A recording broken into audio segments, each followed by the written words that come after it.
देश में 100 करोड़ डोज का लक्ष्य हासिल करने पर बोले पीएम मोदी, सभी को मिलकर कोरोना को हराना होगा।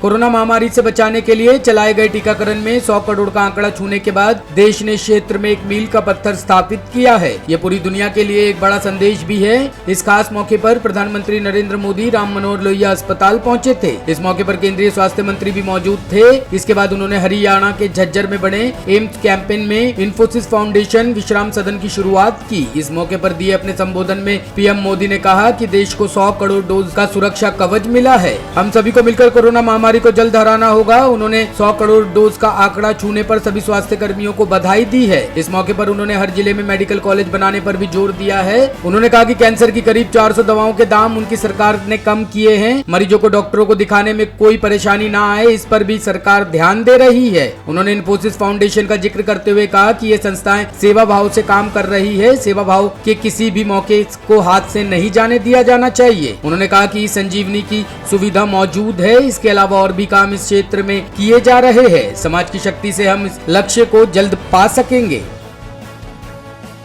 बॉर्डर पर डटे किसानों पर सुप्रीम कोर्ट ने जताई नाराजगी, कहा सड़क जाम नहीं कर सकते। राकेश टिकैत बोले अब दिल्ली जाएंगे। किसान आंदोलन के चलते बंद रास्ते को खुलवाने की मांग वाली याचिका पर सुप्रीम कोर्ट ने गुरुवार को भी कोई आदेश नहीं दिया। दिल्ली की सीमाओं पर डटे किसानों के सड़क बंद करने के मामले में सुप्रीम कोर्ट ने गुरुवार को नाराजगी जताई। दिल्ली के बॉर्डर से किसानों को हटाने के लिए दायर याचिका पर कोर्ट ने समय देते हुए 7 दिसंबर को अगली सुनवाई तय की है। कोर्ट ने किसान संगठनों को याचिका की कॉपी सौंपने का निर्देश दिया है। कोर्ट ने कहा कि जवाब देखने के बाद कोई आदेश दिया जाएगा। कोर्ट में एसजी तुषार मेहता और किसानों की तरफ से वरिष्ठ वकील दुष्यंत दवे और प्रशांत भूषण कोर्ट रूम में अपनी अपनी दलीलें रखी। वहीं दिल्ली उत्तर प्रदेश के गाजीपुर बॉर्डर पर किसानों ने बैरिकेडिंग को हटाना शुरू कर दिया है। भारतीय किसान यूनियन के राष्ट्रीय प्रवक्ता राकेश टिकैत अपने प्रदर्शनकारी किसान साथियों के साथ गाजीपुर बॉर्डर पर बैरिकेड हटाते नजर आए। किसानों ने कहा कि अगर पुलिस ने बैरिकेड खोल दिए तो हम पूरी सर्विस रोड खाली कर देंगे। गाजीपुर बॉर्डर पर किसानों के हटने से गाजियाबाद और दिल्ली आने जाने वालों को राहत मिलेगी।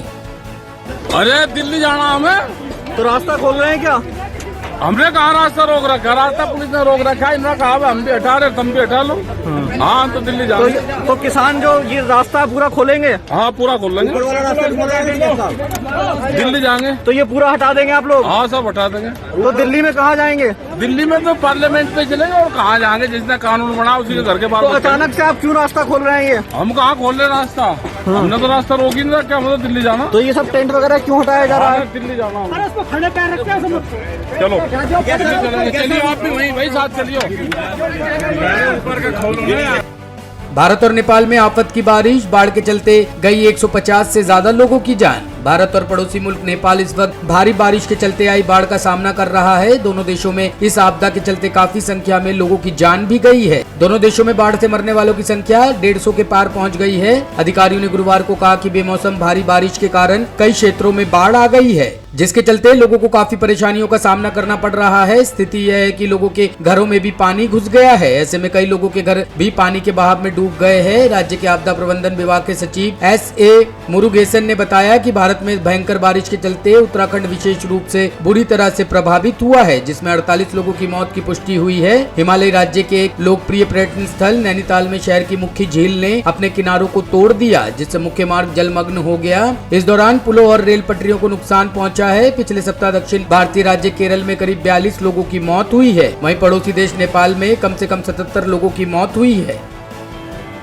जम्मू कश्मीर के कुलगाम में एनकाउंटर, बिहार के मजदूरों की हत्या करने वाले 2 और आतंकी ढेर। जम्मू कश्मीर में सेना ने अब आतंकियों के खात्मे की पूरी तैयारी कर ली है। पुंछ सेक्टर में जहां बड़ा ऑपरेशन शुरू किया गया है, वहीं आज कुलग्राम जिले में हुई मुठभेड़ में 2 आतंकवादी मारे गए हैं। दक्षिण कश्मीर के कुलगाम जिले के देवसर इलाके में संक्षिप्त गोलीबारी में लश्कर ए तैयबा के जिला कमांडर गुलजार अहमद रेशी और एक अन्य आतंकी को सुरक्षा बलों ने ढेर कर दिया। बीते 17 अक्टूबर को बानपोह में 2 बिहारी मजदूरों की हत्या में यह दोनों आतंकी शामिल थे। बताया जा रहा है कि इलाके में कुछ और आतंकी छुपे हो सकते हैं। इससे पहले शोपिया जिले में हुई मुठभेड़ में लश्कर ए तैयबा के 2 आतंकवादी मारे गए और सेना का एक जवान शहीद हो गया।